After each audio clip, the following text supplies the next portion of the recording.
Halo, Assalamualaikum guys. Hari ini kita akan melanjutkan membahas mengenai materi tutorial yang kemarin sudah sempat kita bahas ya.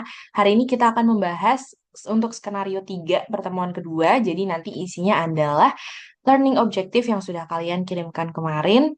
Disertai nanti kalau misal waktunya masih banyak, kita akan membahas tentang modul mini quiznya. Jadi aku langsung aja.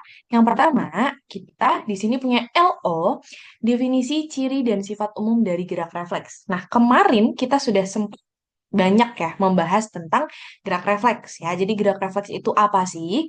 Nah, gerak refleks ialah gerak yang terjadi secara tiba-tiba. Jadi dia itu responsnya sangat cepat. Dan dia itu, seperti yang sudah berkali-kali aku bilang ya, kita itu ngelakuin gerak refleks itu adalah ngelakuin dulu, mikir kemudian. Ya, jadi kita ngelakuin itu tanpa mikir. Karena kalau mikir kelamaan, nanti keburu sakit tangannya ya, keburu luka lebih lanjut gitu. Jadi, definisi gerak refleks di sini adalah gerak refleks merupakan respons cepat, yang mana dia itu dapat diprediksi dan bersifat otomatis atau involunter, jadi tidak sadar.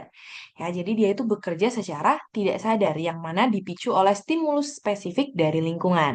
Jadi, gerak refleks ini itu sebenarnya kalau bilang dapat diprediksi pun sebenarnya bukan diprediksi ya guys, tapi yang maksud dari diprediksi di sini tuh kayak misal nih, kita kena jarum, itu pasti tangan kita bakal menjauh. Ya, kita kena panas, itu pasti tangan kita bakal menjauh. Ya kayak gitu ya. Jadi yang kemarin yaitu refleks penarikan diri atau withdrawal reflex. Jadi maksud dapat diprediksi tuh kayak gitu, bukan yang kayak gimana ya? Bukan yang kita itu mau gerak menjauh atau gimana tuh kita udah tahu itu bukan yang kayak gitu. Jadi ya dapat diprediksi tuh kalau misalnya kita kena sesuatu yang menyakitkan ya pasti tangan kita akan menjauh kayak gitu, bakal menarik kayak gitu ya. Bukan yang dapat diprediksi kayak oh habis ini kita mau jalan, gerak refleks jalan dan lain sebagainya itu enggak kayak gitu. Paham ya maksud aku? Nah, jadi seperti itu. Nah, gerak refleks ini dia itu adalah gerakan yang otomatis ya atau tidak sadar. Makanya aku bilang dia tuh responnya sangat cepat. Ya, makanya dia tidak sadar. Itu tadi balik lagi. Kita gerak dulu, mikir kemudian karena kita nggak ngeh kayak kita tidak mempersiapkan untuk itu gitu. Jadi dia tuh terjadi secara tiba-tiba banget yang dipicu oleh stimulus spesifik dari lingkungan. Biasanya berkaitan dengan rasa sakit. Jadi ketika kena jarum langsung langsung sakit nih. Kita kan langsung narik tangannya, langsung aduh sakit, langsung ditarik. Nah, kayak gitu. Jadi dia sangat berlangsung cepat ya. Dia juga involunter atau tidak sadar dan biasanya dipicu oleh stimulus spesifiknya berupa rasa sakit. Yang mana, kenapa kok harus cepat sih Kak gerak refleks itu ya? Karena kalau dia nggak cepat, nanti kerusakan jaringan yang ditimbulkan akan lebih parah. Contoh, kita kena api atau enggak kita kena setrikaan deh.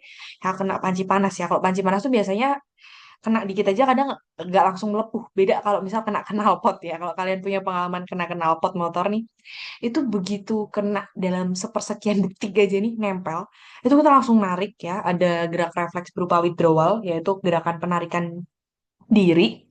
Itu walaupun sepersekian detik itu pasti melepuh. Pasti, karena sepanas itu. Jadi begitu nyentuh dikit aja udah langsung melepuh. Nah, kayak gitu maksudku. Jadi kalau misal kelamaan kita harus mikir dulu, sedangkan di situ posisinya kita tuh harus cepat-cepat menghindar, ya maka nanti kerusakan jaringan yang ditimbulkan akan jauh lebih parah. Jadi itulah kenapa gerak refleks itu berlangsung sangat cepat. Cirinya apa? Oke, jadi cirinya tadi. Pokoknya ciri utamanya itu dia adalah gerak dulu, mikir kemudian. Jadi dia itu nanti dulu sampai otaknya. Nanti diwakilin dulu. Jadi ketuanya adalah otak, wakil ketuanya adalah medula spinalis atau sumsum tulang belakang. Jadi kalau gerakan biasa itu ketika kita mau bergerak ya, itu tuh kita dilakukan secara sadar. Misal kita mau jalan ya, kita sadar, oh oke, habis ini aku mau jalan. Oh oke, habis ini aku mau lompat-lompat. Kayak gitu. Kalau gerakan refleks, tadi dia dilakukan secara tidak sadar. Nggak ngeh. Kayak, aku nggak bisa prediksi. Aku tuh nggak bisa prediksi ini bakal, apa ya, bakal gerakan kayak gini gitu ya. Paham ya? Aku tuh nggak bisa memprediksi tangan gue habis ini kena jarum, terus aku nanti narik, kan kita nggak bisa menyadari itu gitu ya. Makanya tadi aku bilang diprediksinya tuh ya maksudnya diprediksi menjauh gitu loh, kayak oh ya kalau sakit pasti kita menjauh kayak gitu. Prediksinya tuh hanya sekedar itu, tapi kita tidak bisa memprediksi yang kayak oh habis ini aku bakalan gini gini gini, kan kita nggak tahu ya, namanya aja kena sesuatu yang menyakitkan gitu. Nah, jadi jelas gerakan biasa ini dilakukan secara sadar. Makanya itu, gerakan biasa dia itu mikir dulu, gerak kemudian. Kalau gerakan refleks, gerak dulu, mikir kemudian. Bedanya di situ.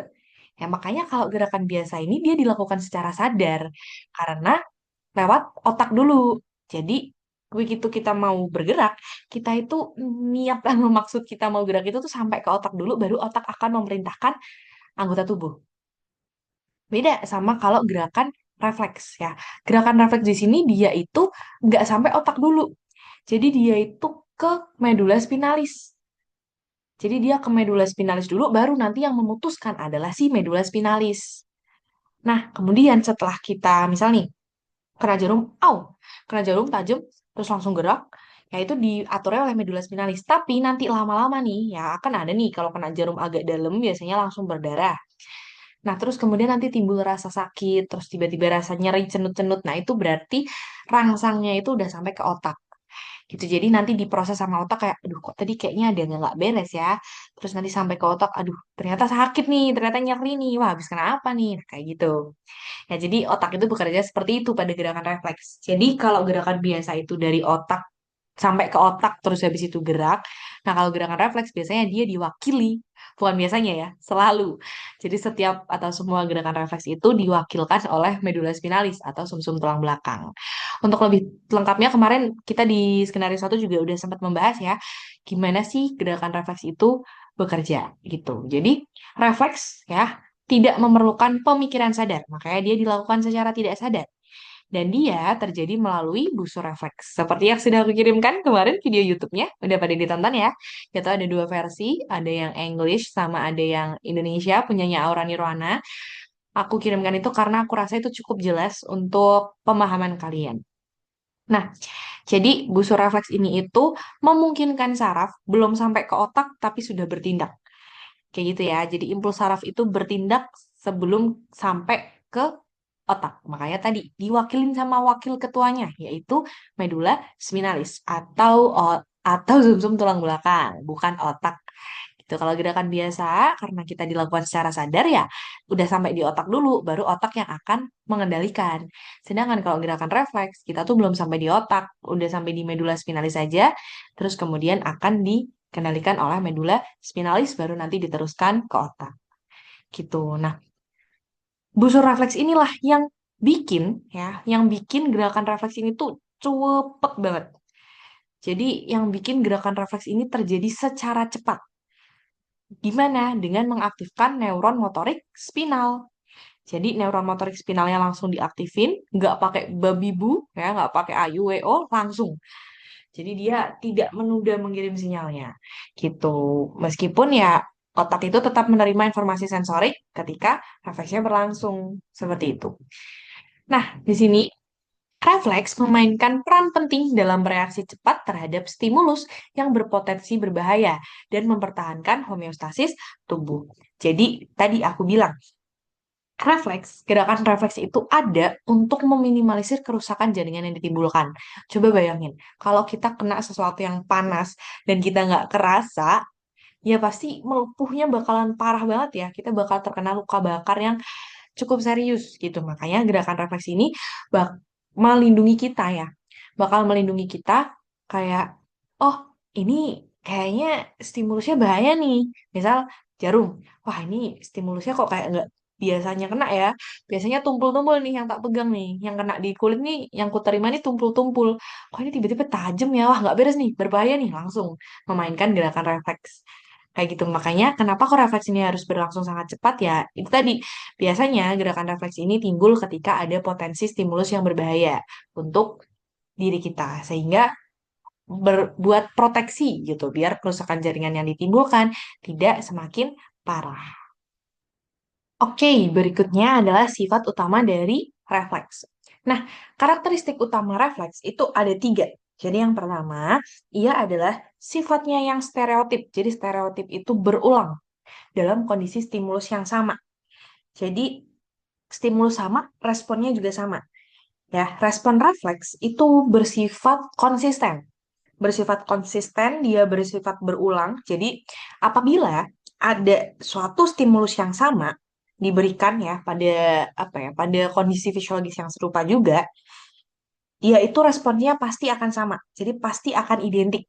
Ya, makanya aku bilang kalau misal kena panas, kita narik tangan ya nanti panas berikutnya bakalan seperti itu. Jadi sifatnya itu berulang dalam stimulus yang sama, ya. Respon refleksnya itu akan konsisten, akan berulang. Kenapa Kak kok bisa terjadi seperti ini? Karena ya jalur refleksnya ya yang tadi yang waktu kemarin ada refleks arc atau arcus refleks atau busur refleks itu tuh sudah kayak apa ya, udah tersistem, udah terprogram gitu secara tetap. Makanya nanti respon refleks kalau misal ada stimulus yang sama, respon refleksnya juga akan sama, akan berulang, akan konsisten kayak gitu. Terus yang kedua, dia berlangsung sangat cepat, ya hanya memerlukan beberapa mili detik. Jadi bener-bener secepat itu. Kayak sekedip aja langsung wush gitu ya. Gampangnya kayak gitu. Kenapa? Ya tadi, karena dia itu bertujuan untuk melindungi tubuh agar tidak terjadi kerusakan jaringan yang lebih parah. Jadi dia untuk proteksi tubuh dari bahaya-bahaya yang kita tuh nggak sadar. Bahaya-bahayanya tuh mendadak banget kayak gitu. Nah, gerakan refleks ini terjadi dalam rentang milidetik. Kenapa? Karena impuls saraf itu hanya melewati lintasan yang pendek. Ya, jadi impuls saraf itu kan cuman sampai ke medula spinalis aja. Ya, kita cuman lewat medula spinalis, nggak sampai ke otak gitu. Jadi lintasannya itu cenderung pendek dan biasanya yang terlibat itu juga sedikit. Jadi dia melibatkan sinapsnya itu sedikit. Makanya kenapa gerakannya itu bisa terjadi sangat suwep. Saking cepetnya ya, bisa kayak gitu. Oke, terus kemudian sifat yang ketiga adalah tidak memerlukan keterlibatan pusat kesadaran. Jadi tadi ya, yang di atas tadi, dia bersifat secara involunteer. Involunteer itu apa? Ya, involunteer itu dia tidak memerlukan keterlibatan pusat kesadaran. Jadi, aktivitas refleks itu terjadi tanpa harus diproses dulu oleh pusat kesadaran yang ada di otak, tepatnya di korteks cerebri. Jadi, sarafnya ini nggak harus sampai ke sana dulu. Ya, jadi aktivitas refleks ini nggak harus sampai ke sana dulu, udah langsung jadi. Nah, integrasi utamanya itu terjadi di bagian medula spinalis atau di batang otak. Ya, tergantung dia jenis refleksnya apa. Jadi bisa lewat sumsum tulang belakang ataupun di batang otak. Jadi nggak sampai ke otak dulu nih, gitu. Tanpa harus menyentuh pusat kesadaran di korteks cerebri itu sudah bisa melakukan gerakan. Nah, itu gerakan refleks tuh kayak gitu. Nah, walaupun kayak gini nih ya, walaupun nggak sampai nih, korteks itu juga dapat memodulasi refleks ya. Jadi bisa ikutan join nih secara nggak langsung. Misalnya apa? Misalnya nih ketika di dalam air ya itu kita nahan refleks buat napas ataupun kita lagi kebelet pipis tapi nggak ada situasi yang memungkinkan untuk pipis itu biasanya dia juga berperan dalam menahan rasa buang air kecil gitu. Apa ya? Menahan miksi gitu. Jadi si batang otak korteks ya si korteks ini juga turut memfasilitasi beberapa gerakan refleks contohnya seperti itu tadi. Nahan napas ataupun nahan keinginan buang air kecil seperti itu. Nah, ini refleks itu sebagian sudah dikembangkan sejak lahir dan berkontribusi pada kemampuan tubuh untuk bereaksi dengan cepat terhadap bahaya potensial serta menjaga keseimbangan internal. Jadi, biasanya dia itu adalah bawaan nih atau inborn reflex. Nah, contohnya apa? Contohnya ada di apa ya? Di refleks menghisap. Ini pada bayi ya. Refleks menghisap terus kemudian routing pada bayi kayak gitu. Terus nanti bakal lama-lamaan menunjukkan sel sarafnya itu makin maturasi atau makin dewasa gitu. Jadi refleks ini biasanya adalah bawaan dari lahir. Lanjut ke nomor dua, jadi faktor yang mempengaruhi gerak refleks itu ada apa aja gitu ya. Nah, beberapa faktor dapat mempengaruhi fungsi busur refleks. Yang pertama ada faktor karakteristik individu. Penelitian yang dilakukan yaitu penelitian patellar tendon reflex dengan EMG pada orang sehat itu menunjukkan bahwa ada beberapa karakteristik individu nih seperti umur, tinggi badan, berat badan, dan jenis kelamin yang dapat mempengaruhi waktu mulai dan durasi respon refleks. Sehingga pada orang yang lebih tua dengan karakteristik tubuh berbeda, refleks itu bisa menjadi lebih lambat atau berbeda besar amplitudenya. Jadi, usia, ya kita bahas dari umur dulu nih pada usia lebih tua itu tuh terjadi penurunan, ya kan? Seperti yang kita tahu ya, semakin tua usia kita, maka sistem tubuh kita ini juga akan semakin menurun gitu. Nah, pada usia tua, tubuh itu terjadi ya, terjadi penurunan kecepatan hantaran saraf. Jadi kecepatan nyampenya saraf tuh udah turun, udah lama. Ya, kenapa Kak kok bisa kayak gini ya? Karena akibat degenerasi, yang akibat pertambahan usia, itu tuh terjadi demyelinisasi. Jadi sarafnya itu, mielin sarafnya itu tuh rusak. Ya, makanya disebut sebagai demyelinisasi. Nah, demyelinisasi ringan gitu. Jadi ada degenerasi akson sarafnya akibat usia tadi, ya akibat faktor usia. Terus juga selain kecepatan hantaran sarafnya ini turun, dia itu juga terjadi penurunan sensitivitas dari spindel ototnya. Jadi otot-ototnya ini kayak melemah, kayak apa ya? Kayak kendor gitulah. Ya, jadi melemah. Penurunan sensitivitas spindel otot. Nah, akibatnya apa? Akibatnya nih, kalau udah kayak gitu karena tadi hantaran sarafnya aja kecepatannya menurun, maka latensi refleksnya ini akan lebih lama. Jadi kayak nyampe-nya refleks itu lama. Jadi lebih lama daripada yang usia muda. Selain itu, amplitudenya juga bisa turun. Jadi kayak kekuatan refleksnya juga bisa turun kayak gitu. Itu yang berkaitan sama umur. Kalau yang berkaitan sama tinggi badan, nah biasanya orang dengan tubuh yang lebih tinggi itu panjang sarafnya itu juga lebih panjang daripada kita yang tubuhnya itu lebih pendek gitu ya. Jadi panjang saraf mereka itu lebih tinggi, lebih banyak, lebih besar, lebih panjang kayak gitu, yang kemudian berdampak pada waktunya. Jadi kayak lintasannya makin panjang. Kan kalau kita mau pergi, lintasan makin panjang makin lama nih. Sama. Di orang yang tubuhnya itu tinggi ya, biasanya itu sarafnya lebih panjang, lebih besar juga, sehingga memerlukan waktu yang lebih banyak untuk impuls itu berjalan. Jadi latensi refleksnya juga ikut bertambah. Nyampe-nya refleks juga ikut lama. Gitu. Terus kalau berat badan, nah berat badan ini terkait sama lemak ya atau massa jaringan. Jadi lemak atau massa jaringan yang lebih banyak itu dapat mengurangi efektivitas ketukan pada tendon. Selain itu juga dia itu dapat menghambat transmisinya. Jadi kecepatan transmisi sarafnya ya itu juga bisa berkurang. Kenapa ya? Terkait perubahan struktur pada otot ataupun pada seninya akibat lemak tersebut. Sehingga apa? Sehingga ya menyebabkan amplitudo refleksnya jadi mengecil. Gitu. Terus kemudian untuk yang jenis kelamin, nah biasanya ini berkaitan sama apa sih Kak jenis kelamin itu? Nah, biasanya berkaitan sama perbedaan massa otot aja ya kan. Kita laki-laki dan perempuan itu kan punya perbedaan ya, punya perbedaan di massa ototnya pasti jelas lebih banyak yang laki-laki, terus hormonal dan lain sebagainya. Jadi jenis kelamin ini sebenarnya menciptakan perbedaannya itu tuh di massa otot, hormon, dan beberapa ukuran saraf. Kayak gitu. Mengaruhinya di mana Kak? Mengaruhinya ya di latensinya, di amplitudonya, sama kayak yang lain. Gitu. Tapi untuk penelitian yang jenis kelamin ini aku kurang menemukan ya. Jadi mungkin nanti kalau kalian menemukan sumber yang lebih akurat, boleh dikirimkan. Oke, terus kemudian yang B, ada faktor mekanik dan posisi tubuh. Jadi, refleks itu dia nggak berdiri sendiri. Dia nggak bisa berdiri sendiri, makanya dia itu sangat dipengaruhi oleh stimulus, juga sangat dipengaruhi oleh kondisi mekanik tubuh. Nah, di sini, studi tentang stretch reflex di tungkai dan lengan menemukan bahwa beban yang ditanggung kaki, kondisi berjalan atau berdiri, serta jenis permukaan tempat berpijak, misalnya lantai keras, mengubah besar refleks dan cara tubuh menjaga keseimbangan. Postur, orientasi sendi, dan seberapa aktif otot sebelum diberi rangsang juga terbukti menentukan seberapa besar respon stretch reflex karena aktivitas dasar otot yang lebih tinggi membuat reflex gain lebih besar. Jadi gimana? Ini ya, aku jelasin satu-satu.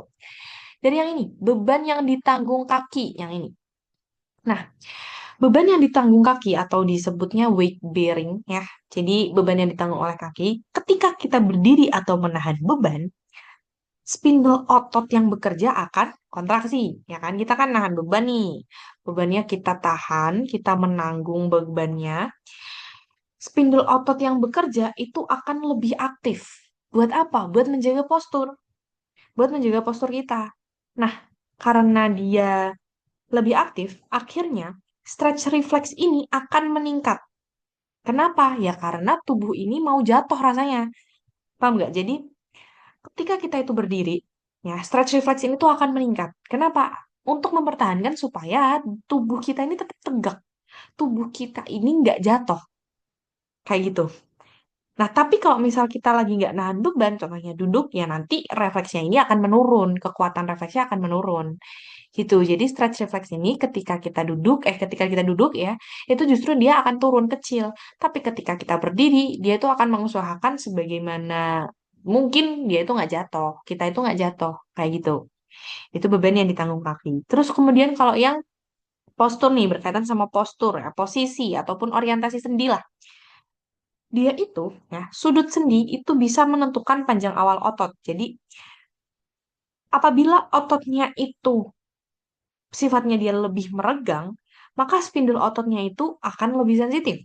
Sehingga refleksnya akan lebih kuat. Kayak gitu. Jadi itu berkaitan sama ototnya gitu. Jadi seberapa aktif ototnya ini ya. Postur orientasi sendi yang ini, postur orientasi sendi dan seberapa aktif otot sebelum diberi rangsang. Ini tuh tadi, kalau ototnya dari awal itu sudah meregang, ya maka spindel ototnya akan lebih sensitif sehingga refleks yang ditimbulkan akan jauh lebih kuat. Gitu. Nah, selain itu juga aktivitas otot ya yang tadi ini, seberapa aktif otot sebelum diberi rangsang atau aktivitas dasar otot sebelum stimulus gitu ya. Kalau misal otot itu sudah aktif sebelum dirangsang, tadi yang aku bilang ya, ya refleks gainnya akan jauh lebih meningkat. Jadi kayak kalau dia itu udah aktif sebelum dirangsang ya jelas dia akan lebih siap daripada mereka otot-otot yang nggak ngapa-ngapain. Jadi gimana ya? Kalau misal ototnya itu aktif ya, kita udah siap-siap dulu nih sebelum dirangsang, ya pasti ketika ada stimulus yang memicu gerak refleks, dia pasti akan lebih siap, dia pasti akan lebih waspada gitulah ya. Beda kalau misal ototnya itu belum aktif, sebelum dirangsang masih biasa aja, belum belum aktif ya, belum meregang ya, akhirnya refleks gainnya akan jauh lebih kecil.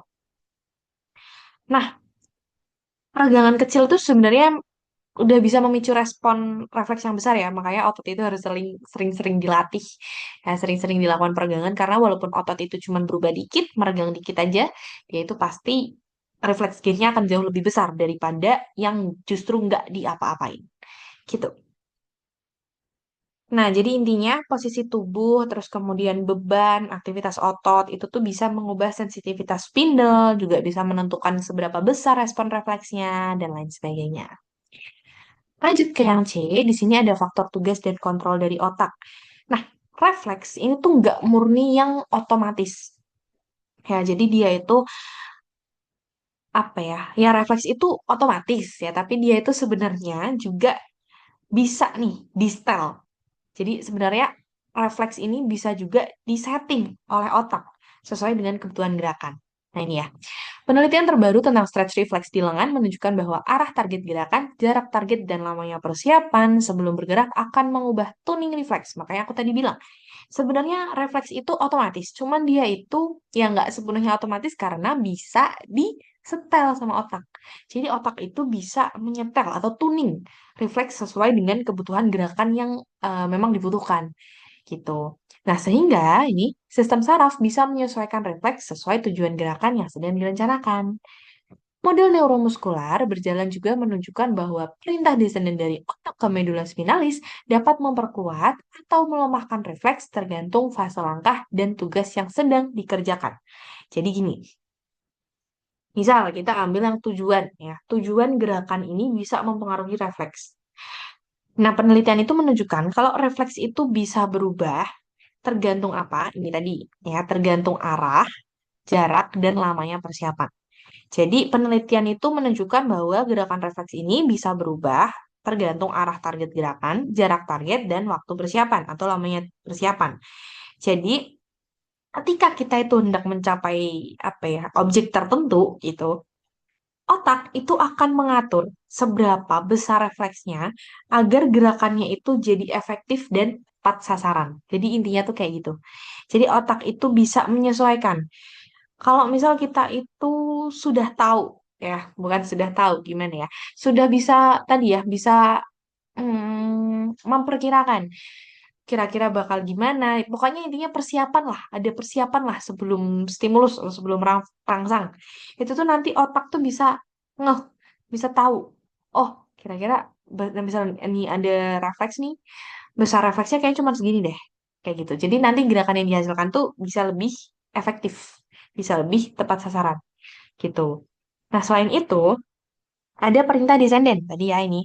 Perintah descendant dari otak ke medula spinalis. Jadi jalur dari korteks dan batang otak ke medula spinalis itu bisa ngapain aja? Bisa memperkuat refleks, bisa melemahkan refleks, dan bisa memodifikasi fase refleks. Contohnya, pas kita jalan, ya, pas kita jalan, refleks kaki ya, refleks tungkai itu kan antara kita ngayun pas mau pindah sama pas napak di tanah. Ya, jadi kan refleks itu kan ada dua nih. Waktu kita jalan ya, waktu kita jalan gerakan refleks itu kan ada dua. Ada kita mau ngayunin sama ada pas napak di tanah. Nah, ketika fase ayunan, ya fase mau pindah ke napak, refleks itu di stop. Gerakan refleksnya diberhentiin. Dengan tujuan apa? Biar nggak kaku. Biar kakinya bisa wing napak. Nah, sebaliknya, pada fase napak, refleksnya langsung dijor, langsung digas refleksnya. Biar dia apa? Biar diperkuat, refleksnya diperkuat. Untuk apa? Untuk stabil, untuk stabilitas kaki kita. Jadi ketika fase mengayun, refleks kita ini direm, di stop. Jangan ada refleks. Kita mau pindah tempat nih, mau ngayun. Biar kakinya bisa fleksibel. Nah, tapi kalau misal kita sudah proses menapak nih, refleks langsung, kerja, kerja, kerja. Kita perlu napak, kita perlu menjaga kestabilan. Nah, ya udah akhirnya refleksnya di gas gitu, di apa ya, diperkuat gitu supaya apa? Biar apa? Biar kaki kita bisa napak dengan stabil, stabilitasnya terjaga, kita nggak oleng. Kayak gitu itu perintah descendant. Jadi dia bisa memperkuat atau melemahkan refleks tergantung kita tuh lagi mau ngapain. Contohnya tadi di fase jalan. Terus juga tadi ini ada model neuromuskular.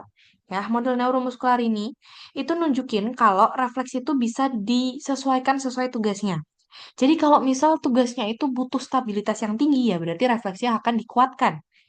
Kalau misal tugasnya itu butuh fleksibilitas gerakan, butuh apa ya, butuh gerakan yang bebas ya refleksnya akan dilemahkan. Jadi intinya itu otak itu bisa menyesuaikan refleksnya secara dinamis sesuai tujuan gerakan dan fase aktivitasnya. Gitu. Jadi dia makanya aku tadi bilang dia tuh sebenarnya ya bisa diprediksi, bisa nggak diprediksi ya, tergantung stimulusnya tuh apa dulu. Kalau stimulusnya berbahaya, biasanya dia udah nggak bisa diprediksi. Biasanya dia paling at least cuman withdrawal refleks aja, refleks penarikan diri. Tapi kalau misal kita itu tidak dalam situasi berbahaya, stimulus yang diberikan itu tidak berbahaya, contohnya tadi pas jalan ya, refleksnya bisa disesuaikan otak, seberapa besarnya, gimana arahnya, gimana persiapannya, itu bisa dikuatkan atau dilemahkan tergantung fase dan aktivitasnya. Kayak gitu. Oke, lanjut ke yang D, faktor emosi dan tingkat kewaspadaan. Nah, studi pada refleks otot lengan dan tungkai di lingkungan nyata maupun virtual menunjukkan bahwa peningkatan arousal dan aktivitas simpatis, misalnya saat ada ancaman postural, kecemasan, atau rangsang emosional tertentu, akan meningkatkan eksitabilitas stretch reflex. Penelitian lain yang memanipulasi suasana hati dengan musik juga melaporkan bahwa keadaan emosi dapat mengubah eksitabilitas H-refleks dan akurasi propriosepsi sehingga keadaan emosi berpengaruh langsung pada kekuatan refleks dan kualitas kontrol gerak. Maksudnya gimana? Jadi, kalau misal arousal itu meningkat, maka gerakan refleks itu akan meningkat. Arousal itu apa sih, Kak? Arousal itu tingkat kesiagaan. Jadi, tingkat kesiagaan atau apa ya? Atau aktifnya sistem saraf itu tuh membuat tubuh itu lebih siap merespon rangsangan. Arousal tuh gitu. Jadi arousal tuh tubuh kita tuh dalam fase siaga, tingkat kesiagaan. Jadi intinya sarafnya aktif, terus kemudian karena sarafnya ini aktif, akhirnya tubuh kita tuh bisa lebih siap kalau misal ada rangsangan tiba-tiba. Nah, itu adalah arousal. Ya, jadi ketika arousal ini meningkat, maka gerakan refleks juga akan meningkat di situasi contoh. Tadi di sini ada ancaman postural, kecemasan, atau rangsang emosional tertentu yang mana dia itu akan meningkatkan aktivitas simpatis, akan menurunkan ambang eksitasi alfa motor neuron, serta meningkatkan spindle otot. Jadi hasilnya apa? Hasilnya refleks gennya lebih kuat.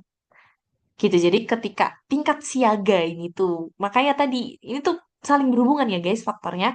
Kayak yang di atas ini tadi kan dia bilang lamanya persiapan ini tuh bisa mempengaruhi. Sama kayak ini. Kalau kita sebelum rangsang aja udah siaga, ketika rangsang terjadi, jeder, ya jelas refleks gain kita, gerakan refleksnya pasti akan lebih bagus, pasti akan lebih besar.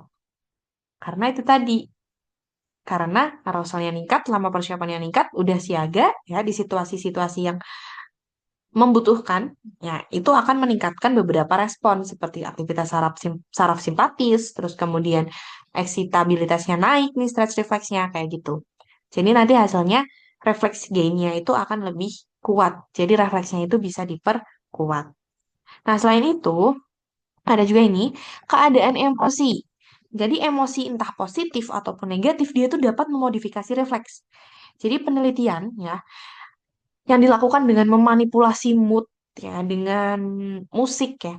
Ini tuh menemukan kalau emosi itu bisa memengaruhi amplitudo H refleks. Jadi refleks monosinaptiknya itu bisa dipengaruhi. Dia itu bisa mengubah juga akurasi propriosepsi ini. Nah, jadi tubuh itu akan menyesuaikan respon. Contohnya nih, kalau musik yang slow, yang relax, ya, yang menenangkan, itu H refleksnya bakalan turun. Makanya dia itu tubuh akan lebih relax, akan lebih apa ya, akan lebih ringan. Jadi kalau misalnya musiknya itu slow ya, musiknya itu kayak enak gitu, H refleksnya akan turun. H refleks itu apa? H refleks itu singkatan dari Hoffman ya. Hoffman, H O F F man. Refleks ya. Aku tidak bisa coret-coret di sini karena ini pakai laptop guys, maaf. Jadi Hoffman, H O F F man, refleks. Itu, itu H refleks. Jadi dia itu adalah refleks monosinaptik yang ditimbulkan secara elektrik. Jadi dia itu kayak apa ya? Ya dia itu mirip sama stretch reflex, tapi dia tuh nggak yang pergangan otot yang ditimbulkan dari H reflex ini tuh nggak sebesar apa? Nggak sebesar stretch reflex gitu. Jadi tadi ya balik lagi, kalau misal musiknya itu menenangkan, musiknya itu slow, musiknya itu enak ya, H refleksnya jelas akan turun sehingga apa ya? Sehingga tubuh kita akan lebih rileks, akan lebih lemes gitu. Sebaliknya nih, kalau misal musiknya menegangkan, ya musiknya ini bikin deg-degan, bikin keadaan cemas, ya akhirnya refleksnya akan jelas meningkat, tubuh kita akan jelas lebih siaga. Gitu. Jadi keadaan emosional serta aktivitas saraf simpatis itu secara tidak langsung ya bisa meningkatkan atau menurunkan sensitivitas refleks. Lanjut ke nomor tiga, yaitu syarat terjadinya refleks yang pertama adalah reseptor. Reseptor itu apa? Di sini ada definisinya. Dia adalah struktur yang mendeteksi rangsangan. Misal, dia itu ada ujung saraf di kulit yang bisa merasakan nyeri, kanan, panas, atau perubahan lainnya. Sehingga intinya, kalau misal reseptor ini nggak ada, ya kita udah nggak bisa ngapa-ngapain, nggak bisa kerasa apa-apa. Jadi kita itu bisa merasakan sentuhan, kita itu bisa kerasa ini benda itu dingin, kita itu bisa ngerasa ini itu bendanya sakit. Itu ya akibat ada reseptor. Jadi, tanpa reseptor, tubuh tidak bisa menangkap sinyal dari luar ataupun dari dalam tubuh. Nah, fungsi utama reseptor ini apa? Jadi, dia itu bisa mengubah rangsangan jadi impuls listrik. Jadi, begitu kita kena, misal kita nyentuh apa ya? Kita nyentuh es batu. Dingin kan? Nah, sebenarnya sebelum kita tahu itu dingin, itu tuh saraf udah langsung serut ke otak. Jadi, dia itu akan mengubah rangsang jadi impuls listrik yang disebut sebagai transduksi. Contohnya rangsang mekanik tadi ya, tekanan, terus kemudian ada rangsang panas, dingin, nyeri, apapun. Itu ketika kena pertama kali ke reseptor, dia langsung diubah jadi sinyal saraf. Terus juga, kalau nggak ada reseptor, saraf itu nggak punya, apa ya, nggak punya pemicu untuk memulai respon refleks. Jadi, fungsi reseptor ini adalah menginisiasi refleks. Jadi, tanpa reseptor, saraf tidak akan bisa memulai refleks karena dia nggak ada yang micu. Dia tidak ada pemicu yang digunakan untuk memulai respon refleks. Contoh reseptor ada apa? Ya ada di kulit ya untuk mendeteksi suhu, nyeri, tekanan.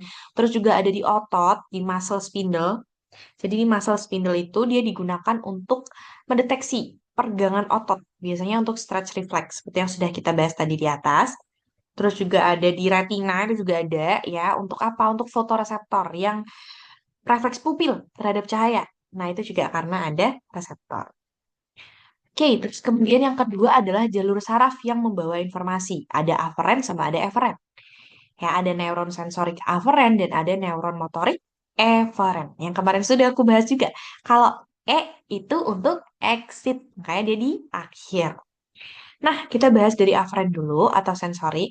Neuron sensorik, dia itu punya tugas apa, Kak? Tugasnya untuk bawa informasi. Ya, dia itu membawa rangsangan dari reseptor ke medula spinalis atau batang otak. Contohnya, dari serabut apa ya? Dari serabut otot yang ada di otot di spindle otot. Nah, itu dibawa ke medula spinalis atau ke batang otak. Itu pada refleks patella biasanya. Pada refleks patella itu dari spindle otot itu akan dibawa ke medula spinalis. Jadi intinya neuron aferen atau sensorik ini fungsinya itu untuk nyampein laporan gitu ya. Untuk bawa informasi. Untuk bawa informasi, untuk nyampein laporan tentang situasi yang sedang terjadi, tentang stimulus yang menyerang reseptor gitu ya. Jadi tentang stimulus yang ada di situ. Jadi dia itu merupakan awal dari busur refleks. Nah, setelah diproses ya kan, sebelum sampai ke neuron motorik sebenarnya, sebelum sampai ke neuron motorik itu dia itu punya interneuron, tapi dia opsional ini ya, bukan syarat mutlak. Jadi dia tuh opsional. Ya karena di beberapa sistem refleksi itu cuman melalui dua neuron tadi, aferen eferen aja. Jadi si interneuron ini tuh opsional. Nah, kalau ada interneuron tuh buat apa? Dia itu ada dua. Ada refleks monosinaptik, ada juga refleks polisinaptik. Kalau yang mono, dia itu contohnya di refleks patella, jadi dia nggak pakai interneuron. Ya, kalau misalnya mono berarti dia nggak pakai interneuron.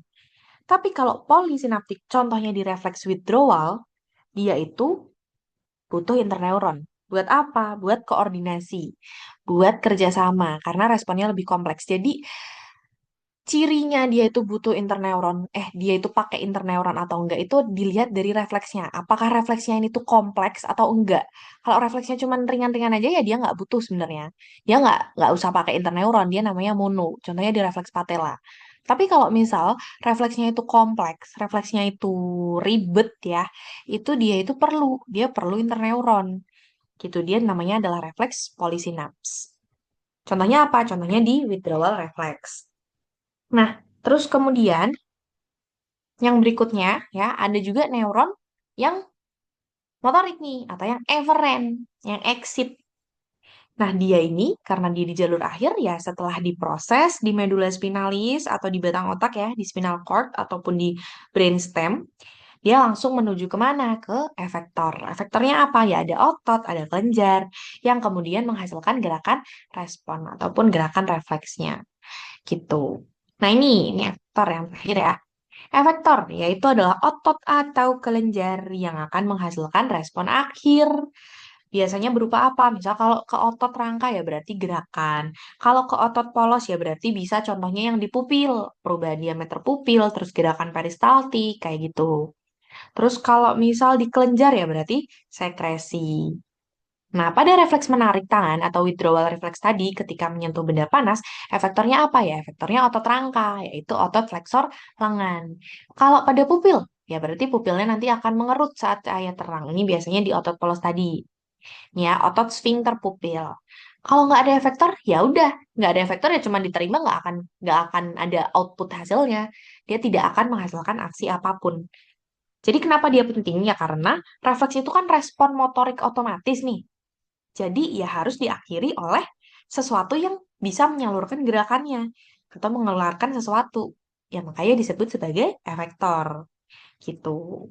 Kalau misal refleks patella, ya berarti refleks patella efektornya apa? Efektornya ya otot rangka yang ada di patella, yaitu otot quadricep femoris. Gitu ya. Jadi kalau tadi di tangan dari panas pakainya otot flexor lengan. Kalau pupil, otot sphincter pupil. Kalau patella bisa pakai quadricep femoris. Nah, lanjut ke histologi dan juga komponen ya yang terlibat dalam gerakan refleks. Yang pertama kita membahas tentang kulit dulu nih. Nah, kulit dia itu berperan sebagai reseptor sensorik. Jadi di kulit dia itu mengandung berbagai macam mekanoreseptor ya, dan juga ujung saraf bebas yang digunakan untuk apa? Untuk deteksi suhu, mendeteksi nyeri, kayak gitu. Ada apa aja, Kak? Di sini ada nih banyak nih. Ada corpusculus, maaf, kayak ada Meissner, Pacini, Ruffini, dan lain sebagainya. Buat apa aja? Nah, jadi yang pertama, Corpusculus Meissner ini ya, kelihatan di gambar. Ini Corpus Meissner, dia lokasinya paling superficial di sini. Jadi dia tuh lokasinya di dermis papillare ya. Oh, bentar-bentar, maaf guys, aku ulang deh dari yang paling atas dulu ya. Nah, jadi di kulit itu punya banyak banget mekanoreseptor. Ini aku langsung ke kulitnya aja. Yang pertama banget, di paling ujung dari kulit itu punya reseptor ujung saraf bebas atau free nerve endings. Nah, ujung saraf bebas ini histologinya itu gimana? Dia itu tidak punya kapsul, akson sensoriknya tidak bermielin, dia terletak di epidermis bawah dan juga antara dermis juga, serta dikelilingi sedikit jaringan ikat. Fungsinya untuk apa? Untuk deteksi nyeri, suhu, dan juga yang rangsangannya itu yang kuat untuk memicu withdrawal. Itu yang ujung saraf bebas. Dia tidak berkapsul ya guys. Nah, yang berkapsul yang mana? Yang berkapsul ya ini. Ada corpusculus, ada Meissner, Pacini, Ruffini yang nanti kita akan bahas ya. Jadi yang atas ini reseptor ujung saraf bebas ini dia tidak berkapsul. Sedangkan yang korpus ini dia itu berkapsul. Nah, reseptor berkapsul atau encapsulated receptors ya. Dia tuh yang pertama ada Meissner nih. Meissner ini letaknya tuh paling superficial. Jadi dia di dermis papillare. Nah, di sini nih. Dia strukturnya gimana? Histologinya itu dia bentuknya elips. Terus dia terdiri dari lamella sel squam yang dimodifikasi. Terus juga akson aferennya ini tuh punya mielin gitu. Jadi ketika akson aferen tapi waktu akson aferen yang pertama di area jalan masuk gitu ya istilahnya, dia itu bermielin. Tapi ketika sudah masuk ke dalam kapsulnya, nanti mielinnya akan hilang. Gitu. Fungsinya buat apa, Kak? Fungsinya itu buat sentuhan-sentuhan yang ringan lah. Getaran rendah yang ngelus-ngelus, itu Meissner. Ya, jadi sentuhan-sentuhan ringan. Terus kemudian ada corpusculus yang Pacini. Yang ini nih, yang di bawah sini. Pacini, dia itu letaknya lebih bawah daripada si Meissner. Ya, dia itu letaknya di dermis profunda atau di subkutis. Nah, histologinya apa? Histologinya tuh kapsulnya itu tebel. Ya, dia berlapis-lapis. Dia apa ya contohnya buat bayangin kayak mirip bawang. Nah, jadi dia tuh kapsulnya tebal, dia berlapis-lapis, dia mirip bawang. Dan dia di tengahnya itu ada akson aferen tanpa mielin. Kalau tadi Meissner, akson aferen pertama kali ya ketika di jalan masuk yang aku bilang, itu tuh dia bermielin. Tapi nanti semakin dalam ya semakin dalam kapsul dia itu mielinnya hilang. Nah, kalau Pacini, dia itu akson aferennya memang tanpa mielin. Biasanya Pacini ini berfungsi untuk tekanan kuat. Jadi, untuk yang tekanan-tekanannya itu kuat, untuk getarannya itu tinggi. Itu adalah Pacini. Terus kita lanjut ke berikutnya ada Ruffini. Corpusculus ruffini, dia itu lokasinya, kalau tadi ini di dermis papilar, maaf di dermis profunda, maaf yang ini di dermis papilar. Ya, jadi Meissner ini di dermis papilar atau di superficialnya ya. Kalau ini di dermis profunda atau di subkutis. Nah, kalau yang ini di dermis retikular. Dia histologinya gimana? Dia itu berupa kapsula yang memanjang serta dia tuh punya ini di dalam ini kelihatan ya guys, ada kayak cabang-cabang rumput. Nah, ini itu adalah serabut aferen. Jadi dia itu aferennya bercabang-cabang di dalam ruang kapsulnya. Fungsinya apa? Fungsinya itu untuk mendeteksi regangan kulit atau stretch. Dan biasanya dia meningkatkan propriosepsi. Terus berikutnya, ya, kemudian setelah itu kita ketemu ada yang namanya ini, corpus krause. Nah, corpusculus krause ini dia itu biasanya buat apa, Kak? Dia itu sering disebut sebagai bulbus terminalis. Nah, lokasinya di mana? Nah, biasanya ditemukannya itu ada di bagian bibir nih. bibir, terus biasanya di area genitalia eksternal, dan dia letaknya di dermis bagian dalam ya. Histologinya gimana? Dia itu oval, terus kapsulnya itu tipis, gitu, dan dia itu punya serabut saraf bermielin. Jadi pas masuk serabut sarafnya bermielin, ketika di dalam kapsul nanti mielinnya hilang. Jadi dia nanti jadi ujung saraf yang nggak bermielin gitu ya, sama kayak yang tadi Meissner ya. Gitu. Fungsinya untuk apa? Dia untuk mendeteksi suhu dingin. Jadi dia untuk mendeteksi suhu dingin, sentuhan halus, kayak gitu. Itu untuk Krause, Corpusculus Krause. Nah, terus kemudian ada juga nih yang lempeng Merkel. Ini tuh nyebutnya juga diskus Merkel. Dia lokasinya ada di epidermis basal ya. Di epidermis basal ini. Dia itu histologinya gimana? Ya ada sel Merkel. Dia biasanya terdiri dari epitel neuroendokrin yang punya sinaps. Jadi nanti dia akan bersinaps dengan ujung akson yang aferen. Fungsinya untuk apa? Untuk diskriminasi bentuk. Untuk tekanan yang ringan, untuk tekanan halus ya, untuk diskriminasi bentuk. Jadi buat ngelihat ini kira-kira benda apa ya nih ya, gitu. Jadi buat nyentuh-nyentuh kayak benda apa nih, bentuknya apa nih, bulat kah, kotak kah, lembut kah. Nah, itu adalah lempeng Merkel. Gitu ya. Oke, penelitian histologi terbaru menunjukkan bahwa korpuskulus ini adalah ujung akhir akson sensorik yang dibungkus sel pendukung, yaitu berupa sel glia perifer dan jaringan ikat halus. Sehingga rangsang mekanik bisa diubah menjadi sinyal listrik dengan ambang rendah. Pada refleks regang, misalnya refleks patella, reseptornya bukan di kulit, tapi di dalam otot, yaitu muscle spindle. Secara histologi, muscle spindle berisi serabut otot kecil khusus, yaitu intrafusal, yang dibungkus kapsul jaringan ikat, dan di dalamnya terdapat ujung saraf sensorik tipe 1A yang melilit serabut intrafusal. Saat otot diregangkan, struktur ini tertekan dan akan menghasilkan impuls listrik. Itu ya. Jadi tadi penjelasan dari histologinya. Nah, yang kedua ada yang namanya dorsal root ganglion. Oh ya, bentar, bentar. Terus habis itu ini ya. Jadi intrafusal ini tuh dia ada di dalam otot rangka. Jadi ini yang aku tadi bacakan di sini ini adalah histologi dari muscle spindle. Itu ada tadi. Jadi muscle spindle ini itu ada di dalam otot rangka, makanya namanya intrafusal. Dia terdiri dari serabut intrafusal yang punya nuklear bag, punya nuklear chain, gitu. Terus kapsulnya jaringan ikatnya tipis, terus ada serabut aferen tipe 1A.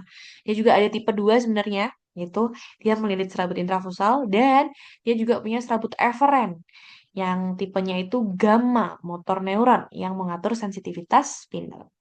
Maksudnya gimana? Jadi cara kerjanya itu ketika otot diregangkan, ya nanti serabut intrafusalnya akan ikut meregang. Nah, aferen 1A bakal memicu impuls cepat menuju ke medula spinalis. Biasanya terjadi pada refleks patella. Oke, ini kita lanjut ke berikutnya, ke dorsal root ganglion atau DRG. Jadi ia adalah pusat neuron sensorik pertama ya pada busur refleks. Jadi neuron sensorik yang pertama kali di busur refleks itu ada DRG. Histologinya gimana? Ini sinyal dari reseptor akan masuk ke neuron sensorik di DRG. Histologinya khas yaitu berupa kumpulan badan sel neuron besar berbentuk pseudo-unipolar. Jadi neuronnya itu pseudo-unipolar. Badan selnya itu besar ini ya, pseudo-unipolar ini ya. Ini yang dorsal root or spinal ganglion yang ini. Jadi badannya itu besar terus bulat dan intinya itu sentral. Dia itu hanya punya satu cabang akson yang nanti akan membelah. Jadi cabang sentral sama cabang perifer. Ya, jadi di dalam DRG ini dia itu ada neuron pseudo-unipolar yang satu cabang akson aja itu membelah jadi dua. Jadi dia punya satu cabang akson, dia membelah jadi dua. Ada yang cabang sentral, yaitu menuju ke medula spinalis. Ada yang cabang perifer, yaitu menuju ke reseptor. Kayak gitu. Oke? Jadi dia di neuron pseudo-unipolar tuh seperti itu. Ini ya. Sel neuron besar berbentuk pseudo-unipolar yang tersusun seperti kalung, masing-masing dikelilingi sel satelit dan terbenam dalam stroma jaringan ikat dan serabut mielin. Jadi dia itu terdapat sel satelit. Sel satelit itu nanti dia akan mengelilingi badan sel neuron secara rapat. Jadi di sini nanti ada si sel satelit-satelitnya. Ini nggak terlalu kelihatan ya guys. Nanti kalian sepertinya kalau misal ada pelajaran histologi sel satelit pasti pasti akan ada gitu. Buat apa sih Kak sel satelit itu? Sel satelit itu fungsinya buat nyediain nutrisi, support, dukungan ya, regulasi gitu. Jadi buat ngatur-ngatur. Terus dia juga punya stroma jaringan ikat, yang mana stroma jaringan ikat ini tuh isinya banyak pembuluh darah. Ya, dia tuh punya banyak pembuluh darah, dia juga punya banyak serabut kolagen gitu. Nah, juga ya di bagian DRG ini tuh dia ada aferen 1A, yang mana aferen 1A ini tuh tubable. Jadi dia itu sangat tebal dengan mielin yang juga nggak kalah tebal. Makanya dia kecepatannya itu tinggi, sekitar 120 meter per second. DRG ini fungsinya buat apa sih Kak? DRG ini ya tadi ya, dia kan pintu masuk pertama nih di busur refleks. Jadi dia tuh menjadi terminal sensorik yang pertama. Tempat impuls nanti akan disimpan, terus juga akan diteruskan ke spinal cord, ke medula spinalis, itu ya di DRG. Nah, lanjut ke medula spinalis. Medula spinalis ini dia itu komponen refleksnya itu ada di gray matter. Ya, di gray matter ini. Jadi nanti komponen integrasi refleks, pengaturan refleks itu ada di sini nih. Ini ya, di medula spinalis. Nah, dia itu punya beberapa nih. Nih aku bacain dulu aja ya sebelum kita ke gambar. Secara histologi, medula spinalis itu punya pusat abu-abu berbentuk kupu-kupu, yang mana terdiri dari banyak badan sel neuron dan neurofil. Dia dikelilingi oleh substansia alba yang berisi traktus serabut mielin. Di cornu dorsalis, ujung akson sensorik bertemu interneuron kecil. Interneuron ini secara mikroskopik sebagai neuron multipolar dengan badan sel lebih kecil. Banyak sinaps di dendritnya dan sangat rapat satu sama lain. Dalam refleks monosinapis atau monosinaps ya, itu bukan monosinapis, monosinaps, seperti deep tendon reflex ataupun refleks patella ya, sebagian akson 1A dari muscle spindle akan bersinaps ke neuron motorik tanpa perantara interneuron. Yang kau tadi bilang, monosinaps tidak memerlukan interneuron. Sehingga jalurnya akan sangat cepat. Dan pada refleks yang lebih kompleks, misalnya tadi withdrawal reflex atau pada polysinaps tadi ya, itu ada interneuron yang akan membuat jalur bercabang dan menghilang ke beberapa segmen medula. Nah, jadi di sini pertama di bagian substansia grisea atau gray matter ini, ya dia bentuknya kupu-kupu ya guys, mirip ya. Di sini itu banyak banget sel neuron, dendrit dan juga sinaps atau neuropil tadi. Dia dibagi jadi cornu dorsalis, cornu ventralis dan zona intermediate. Posisinya di mana aja, Kak? Jadi, di sini adalah cornu dorsalis, di sini adalah zona intermediate, sebenarnya namanya tuh cornu lateralis, ya lateral, dan di sini adalah cornu ventralis. Ya, aku pasti yakin kalian anatomi pasti sudah belajar ya. Nah, cornu dorsalis di sini dia yang nanti tugasnya itu menerima input sensorik. Terus baru di cornu ventralis ini dia tuh merupakan tempat dari badan sel motor neuron. Jadi neuron motorik yang alfa motor neuron itu ada di sini. Dan di zona intermediate atau lateral biasanya dia di sini terdapat banyak interneuron. Nah, terus habis itu ada substansia alba. Substansia alba ya yang di sini sekitaran ini, white matter ini, dia itu akan banyak mengandung traktus mielin. Jadi ada dua, ada ascending sama ada descending. Kalau ascending ya dia itu berupa sensorik, kalau descending dia itu berupa motorik. Seperti itu. Jadi ascending descending itu ascending itu biasanya sebelah sini, descending itu nanti yang sebelahnya. Itu jadi di sini sensorik, di sini motor. Oke, itu untuk si medulla spinalis. Nanti dia juga ada interneuron ya, yang mana dia sudah aku sebutkan tadi di awal. Interneuron tuh apa histologinya? Histologinya tuh biasanya sitoplasmanya kecil, dendritnya bercabang banyak, terus dia punya banyak sinaps, kayak gitu. Oke, untuk motor neuron, neuron motorik, akson bermielin besar, bermielin kecil, yang kecepatannya itu nanti sepertinya udah sempat kubahas di pertemuan pertama ya. Jadi kalau misal aksornya itu bermielin besar, maka dia kecepatannya akan tinggi. Nah, oh iya, sama interneuron tadi ya. Interneuron tadi kan sudah dijelaskan histologinya, dia sitoplasmanya kecil dan bercabang banyak, banyak sinaps kayak gitu. Nah, terus habis itu ada di bagian cornu ventralis di sini itu tuh punya yang namanya motor neuron ya kan atau neuron motorik ya. Dia itu biasanya terletak di sini, badan selnya itu besar dan dia punya banyak nisel bodies. Ya pernah dengar ya nisel, NISSL bodies. Nah, dia tuh biasanya aksonnya milimnya besar, makanya kecepatannya tinggi. Dia akan menuju otot rangka.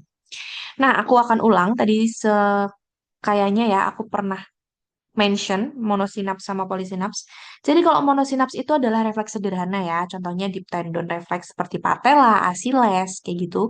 Dia refleks sederhana, makanya dia itu menggunakan aferen tipe 1A terus langsung ke neuron motorik. Jadi dia nggak lewat interneuron. Makanya dia tuh sangat cepat karena lintasannya pendek ya. Jadi latensinya tuh bener-bener cepet milidetik. Sedangkan kalau misal polysinaps, dia itu refleksnya lebih rumit, lebih kompleks. Contohnya withdrawal. Nah, contohnya apa ya? Menarik tangan pas panas, kena jarum, dan lain sebagainya. Jadi dari aferen, dia lewat dulu ke interneuron, baru kemudian ke neuron motorik. Jadi bedanya itu. Kalau misalnya yang sederhana, dia nggak perlu interneuron ya. Tadi kayaknya udah pernah aku bahas deh di nomor sebelumnya ya. Dan biasanya kalau misal withdrawal ini, yang refleksnya kompleks, dia itu melibatkan beberapa segmen medula gitu. Oke, seperti itu. Nomor berikutnya, nomor 5, kita membahas tentang final common pathway. Jadi, dia itu apa sih, Kak? Dia itu kayak apa ya? Jalur terakhir. Dia itu jalur terakhir yang harus dilewatin sama semua sinyal motorik sebelum ke otak, sebelum menggerakkan otak. Yang dimaksud jalur terakhir itu apa? Yang dimaksud jalur terakhir itu namanya adalah LMN atau Lower Motor Neuron. Nih ya, aku bacain dulu. Final Common Pathway adalah konsep dasar dalam sistem motorik yang menjelaskan bahwa semua perintah gerakan, apapun asalnya di otak, pada akhirnya harus melewati satu jalur terakhir sebelum mencapai otot, yaitu lower motor neuron. Lower motor neuron ini berada di medula spinalis atau di batang otak, dan dialah satu-satunya neuron yang langsung menghubungkan sistem saraf dengan serat otot. Karena itu, semua bentuk gerakan, ya kan, baik yang dari korteks motorik, basal ganglia, cerebellum, hingga refleks spinal, harus menumpuk di neuron ini. Jadi, lower motor neuron, ya, dia itu punya soma dan akson. Soma dari LMN, dia tuh berada di bagian cornu anterior medulla spinalis, ya, atau nukleus motorik batang otak. Sedangkan kalau akson LMN, dia itu keluar melalui saraf perifer, terus langsung menuju ke serat otot rangka. Gitu. Jadi cuman LMN aja yang punya hubungan langsung dengan serat otot. Makanya dia tuh disebut sebagai final atau jalur terakhir. Dan juga disebut sebagai common. Jadi dia collab nih, final sama common. Final jalur terakhir, sedangkan common itu bersama. Yang artinya semua sistem motorik itu numpuknya di sini. Makanya dia disebutnya bersama. Nah, terus coba ya, kita ke sini. Ini aku jelasin dulu ya, aku bacainnya nanti di terakhiran. Nah, terus dari mana saja sih sinyal yang masuk ke elemen tuh dari mana aja gitu ya. Nah, elemen tuh punya apa ya? Punya sumber dari banyak tempat. Jadi dia menerima campuran sinyal tuh dari banyak tempat. Yang pertama, dari upper motor neuron, yaitu di tractus corticospinalis atau di tractus corticobulbaris. Ini akan memberikan perintah gerak utama, contohnya kayak menggerakkan jari, terus berjalan, menulis. Jadi gerakannya itu tuh terencana, spesifik. Itu lewat dua traktus tadi. Ya lewat upper. Jadi kita mau jalan, oke, kayak gitu ya. Jadi terencana dan spesifik. Itu jalur langsung. Ya, ada juga jalur nggak langsung. Jalur nggak langsung atau ekstrapiramidalis, dia itu dipengaruhinya oleh banyak nih. Ada basal ganglia, di sini ada nih kayaknya. Nih ya, ada juga sinyal dari jalur tidak langsung, yaitu ada basal ganglia, cerebellum, terus nanti ada reticulospinalis, vestibulospinalis, tectospinalis, dan lain sebagainya ya. Yang fungsinya untuk apa? Fungsinya untuk menyelaraskan gerakan, menghaluskan gerakan, menghambat gerakan, ya. Menghambat gerakan tuh maksudnya ngerem, mencegah gerakan yang berlebih. Terus menjaga keseimbangan juga guys, dan juga mengatur tonus otot. Selain itu juga, dia itu juga berasal dari interneuron nih. Interneuron di medulla spinalis, dia itu fungsinya untuk mengirimkan sinyal. Misal, ya, untuk arcus reflex. Contohnya, apa ya, refleks patella deh. Ya, aku seringnya pakai contoh itu. Terus habis itu ada postural adjustment atau penyesuaian postur. Terus habis itu ada koordinasi antar segmen di tulang belakang, kayak gitu. Nah, nanti interneuron ini tuh bakal memberikan sinyal nih, ya, bakal memberikan sinyal kemana? Ke LMN yang bersifat campuran. Ada yang eksitatori, ini ada yang eksitatori, ada juga yang inhibitori. Jadi ada yang eksitatori yaitu mensupport neuron ya untuk menembakkan impuls, jadi mendorong neuron agar menembakkan impuls sama inhibitori, yaitu menahan. Jadi ya pakai bahasa Inggrisnya aja ya guys, inget-ingetnya.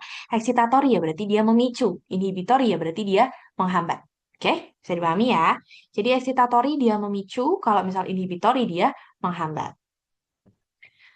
Terus hasil akhir dari semua sinyal itu, dia itu nantinya ya apa yang bakal dilakuin nih sama elemen ketika elemen ini punya banyak suara dari berbagai jalur. Contoh, ada yang bilang, ototnya harus dikontraksiin. Tapi di kubu sana bilang, jangan kontraksi. Terus nanti ada yang bilang, nggak apa-apa sih, kontraksi dikit aja. Nah, itu kan dia nerima banyak suara nih, ya kan? Akhirnya, untuk menentukan apakah si elemen ini mau pilih yang mana, ya dia itu menentukan hasil akhir tuh dengan cara voting, menjumlahkan. Kalau sinyal eksitasinya lebih tinggi dari inhibisi, ya maka elemen akan menyuruh otot untuk kontraksi. Sebaliknya, kalau inhibisi lebih besar daripada eksitasi, ya elemennya diem, ototnya nggak akan kontraksi. Gitu. Kalau misal, jadi intinya kayak sinyal kuat, ya sinyalnya lebih kuat yang mana? Kalau eksitasi ya berarti dia bakal kontraksi. Kalau inhibisi ya berarti dia akan diem. Gitu ya. Jadi jika sinyalnya kuat, kontraksinya besar. Jika sinyalnya lemah, kontraksinya kecil. Jadi kualitas gerakan kayak kuat, lemah, cepat, halus itu sepenuhnya ditentukan oleh LMN. Nih, dengan kata lain, kualitas dan pola kontraksi otot sepenuhnya bergantung pada keputusan akhir yang dibuat di level lower motor neuron. Makanya dia disebut sebagai final common pathway. Gitu ya, karena di titik ini semua sistem bertemu, sistem motorik itu bertemu, terus akhirnya musyawarah, mufakat nih, dah gimana nih dealnya, mau ngapain? Nah, kayak gitu. Akhirnya menentukan, oke, ototnya gerak nggak ya? Ototnya kontraksi nggak ya? Kayak gitu. Oke ya, seperti itu ya.